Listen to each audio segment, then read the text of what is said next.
Marie Cox, columnist for the New Republic, host of Another Day with Marie Cox. Welcome back to the program. Nice to see you. We've talked about this a lot, that Democrats have no real leader among them. There's this situation where Donald Trump may not be totally on the ropes yet, but there is an enormous amount of fear in America. Are Democrats ready to capitalize on this if it happens? You know, a lot of times when we come on here and talk, I want to make a distinction between like the Democrats on the Hill, the Democrats who are in Washington, in Congress, and then there's the Democrats across the country, including both like local and state elected officials and activists.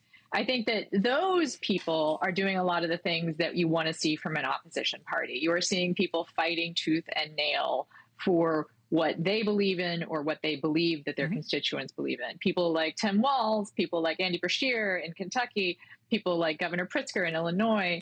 And I think you're seeing real leadership from them. I think you're seeing real leadership from Bernie and AOC doing this like barn busting tour through the entire country, getting crowds of tens of thousands. Same thing with Tim Walz, right? But then if you look at the Hill, I think we're not seeing so much leadership. Okay, so the big building behind me. Yeah, people on the Hill screwing things up would not be anything new. There's not a lot of profiles encouraged there. Look, the Democratic base was always the people that Donald Trump is talking about helping right now, right? The idea of protectionist tariffs was a Democratic idea for a very long time. The whole concept that I keep hearing from Democrats is we've got to reach out to working class voters. We need to explain to paycheck voters how we're going to support them.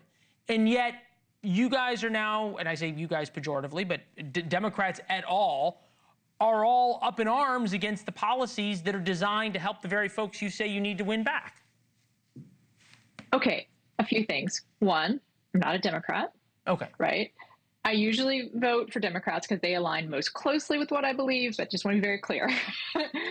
And the other thing is, I think there's a difference between thoughtful trade policy that protects working class voters and manufacturing in America and the kind of like hallucinatory, like vibes-based non-economics that you're seeing from the White House. Like, what's going on in the White House? The problem isn't that there are tariffs, right? Like we could have a discussion about tariff policy, right? And like you could have a discussion about more and less tariffs and like strategic use of tariffs. Please, God, right? It's 9:30. No discussion on tariff policy. Then let's talk about how I didn't like it in economics class. Well, okay, I'm going to make it easy. What they're doing is nuts. It is not thoughtful economic policy. It is, they're basing tariffs on their tariffs, what are called like whatever, retaliatory tariffs, or what is the weird term they're using to justify this stuff? Reciprocal is the word. But I want to get you back to say, well, I think what they're doing is that they're basing those numbers on like something kind of made up, like what the trade deficit is. It's voodoo math. It's voodoo math. It really is. But that notwithstanding, you made a point about people on the Hill. I've done two blocks on voodoo math. Okay.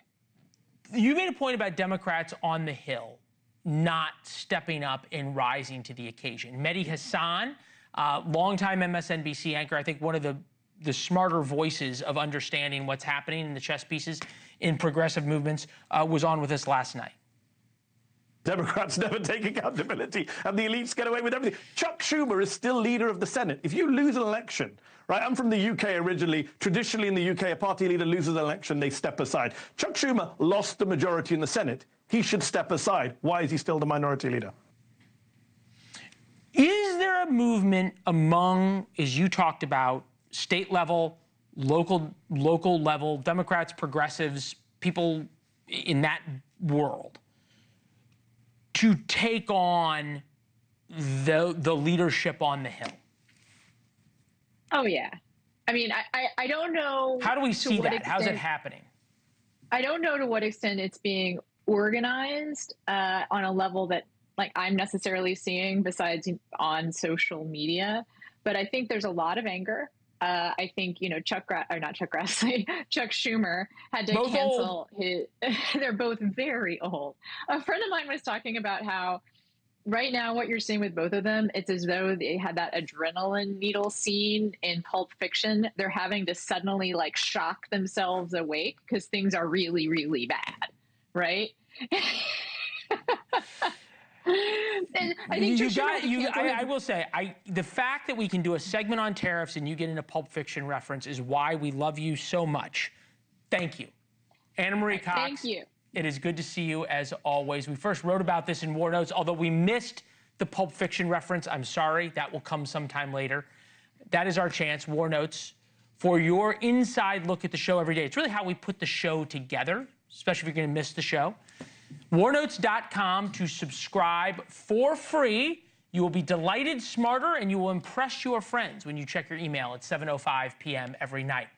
Right-wing provocateur Laura Loomer visited the president today, and with that, bam, multiple staffers on President Trump's National Security Council got fired. Could Michael Waltz be next? Why nobody is protecting the best people inside the White House. Laura Loomer is a very good patriot. She'll always have something to say, usually very constructive. Thanks for watching. Go to joinnn.com to find NewsNation on your television provider. And don't forget to click the red subscribe button below to get more of NewsNation's fact-driven, unbiased coverage.